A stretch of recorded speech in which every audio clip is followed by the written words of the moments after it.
Mahadev mutual ફંડના ઇતિહાસમાં એક યાદગાર રહી જઈ શકાય એવી આજે એક વાત કરીએ છે। 2025 અને નવેમ્બર માસના મ્યુચ્યુઅલ ફંડના જે આંકડાઓ બહાર આવ્યા છે તે ખરેખર ઇતિહાસમાં એક યાદગાર રહી જઈ શકાય તેવા આંકડાઓ છે।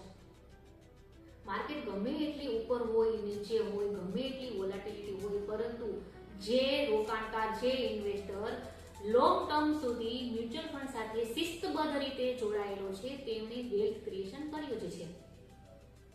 નવેમ્બર માસમાં એક એસેટ અંડર મેનેજમેન્ટ કે ઇન્ડસ્ટ્રીઝના મ્યુચ્યુઅલ ફંડ ઇન્ડસ્ટ્રીઝમાં ઇન્ફ્લોની જો વાત કરીએ તો 80 લાખ કરોડની એસેટ મ્યુચ્યુઅલ ફંડ વેલ્યુ બની ચૂકી છે।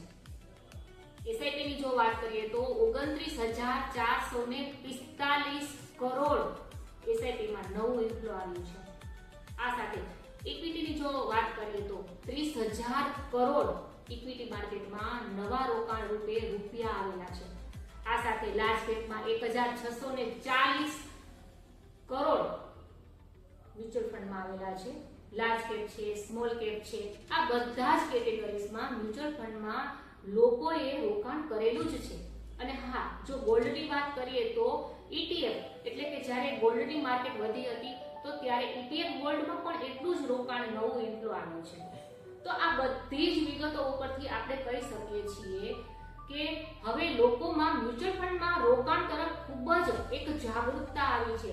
લોકો લમસમ અથવા એસઆઈપીના મારફતે હવે મ્યુચ્યુઅલ ફંડમાં રોકાણ કરે છે, કારણ કે આપણે જોઈ શકીએ છીએ કે તેમાં રિટર્ન ખૂબ સારા હોય છે।